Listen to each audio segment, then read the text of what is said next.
Tyro Media. Finally, a review show I can appreciate. Hey guys, welcome back to Night Tyro. I'm your host and creator, Donald Wonder.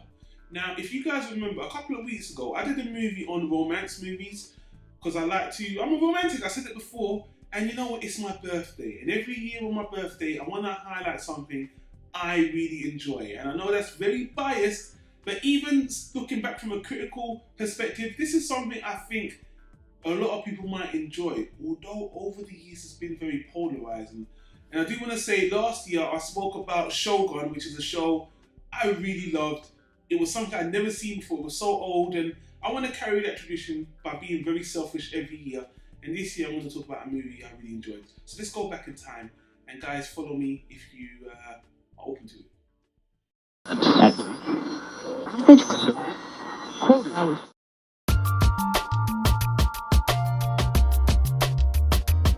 Tyro Media.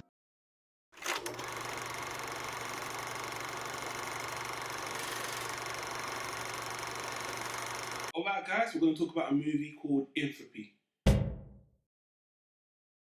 Entropy is a 1999 romantic drama with a slight sarcastic tone of comedy. It stars Dorff as the main character. Dorff as an actor, you might remember him most notably by being the main bad guy in that first Blade movie, Deacon Frost.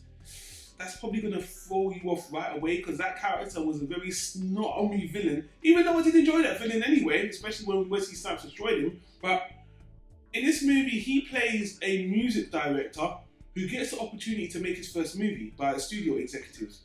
And he's getting excited about making the movie, and then he comes across this model, and she kind of takes his breath away. It's kind of love at first sight. And in a nutshell, the movie is about this movie director, this woman he meets, their relationship, and the work-love balance that this man has to make while he makes mistakes and the relationship goes on ups and downs, yada, yada, yada.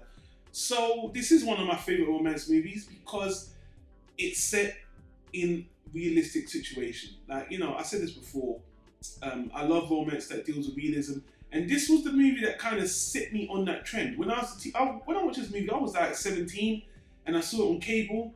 DVDs weren't even out at the time, and I just had it on video, and I just kept on watching it because I just loved the way it just felt real. I could relate to the character. I felt the story was very realistic. I'd seen nothing like it. Now, since this movie was made, what is it, nearly 20 years later, there's been a lot of movies that deal with realistic romances, as I mentioned in the last video.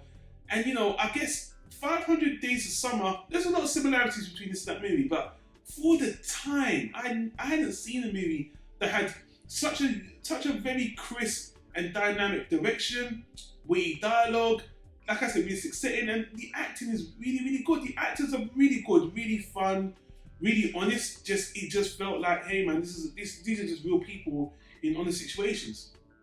Some of the characters you might know, Bono from U2 is playing himself in the movie, which is kind of The main love interest, she's really good as well. I really like her. A woman you can fall in love with, definitely. And the other main female you might recognise is this lady. She plays Gear in the movie, but you might recognise her more from Boardwalk Empire. Yeah, so what else did I say? Look, this is a movie I always look back on, and every couple of years I go back to watch because I like the story.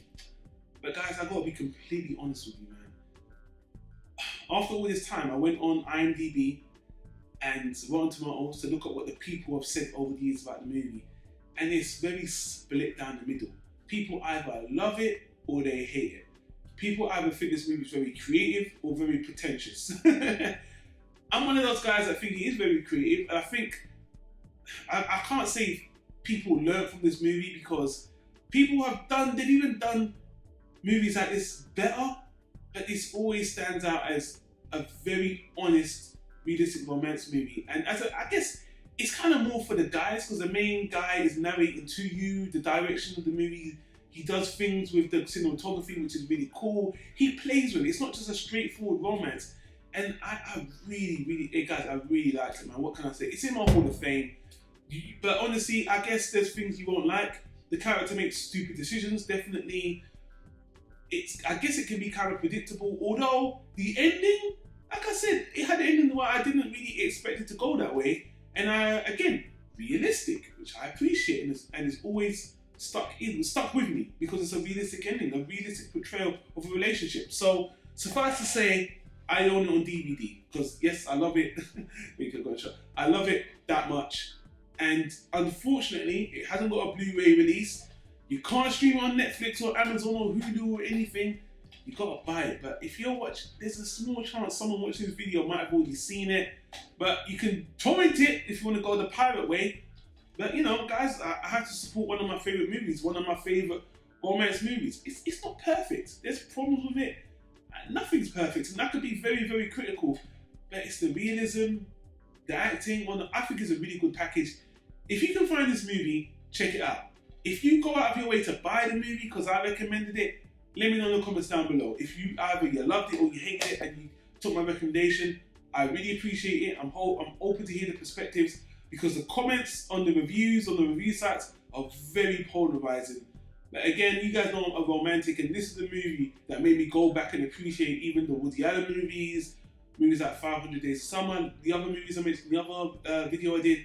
But I can go on and on and on, but this is one of my favorite movies. If you know me, then I've already shown you this movie, and most of the people I've shown it to have enjoyed it, family, friends included. Although, funny story to end it on, when I was about a year after I watched it, I went on a date, and I was so happy with this movie. I thought I'd impress this girlfriend of mine, and she hated the movie. She fucking hated it. She ripped me a new one, boy, and that's some funny shit. That's a funny ass memory, but. Guys, I really don't think I'm being a nostalgia tard. I don't think I've got rose tinted glasses on. You know, this is a movie I've always gone back on. Recently, I watched it like a year ago, and I still think it has very good storytelling. It's very realistic, and I've gone on and on and on. But guys, if you watch the movie, like I said, let me know in the comments down below. If you're gonna watch it, you haven't watched it, if you hate it, I'm open to all opinions, guys. And you know, it's my birthday, so I'm gonna be very selfish and talk about something I personally enjoy, and I'll do that every year because I made the channel. You know, it's my channel. But anyway, guys, thanks for watching. If this is your first time to Planet Tyro, I want to say welcome to the channel. We do all sorts of reviews and discussions. If you look on the right over there, you'll see all these contents that we have done. All these media discussions we have done for animation, TV shows, books, random things, what have you. Thanks for watching. Hit that subscribe button if you want more content. Hit that like button or dislike button, however you feel. And until then, guys, I want to say thanks for watching. See you later. Happy birthday to me. Peace.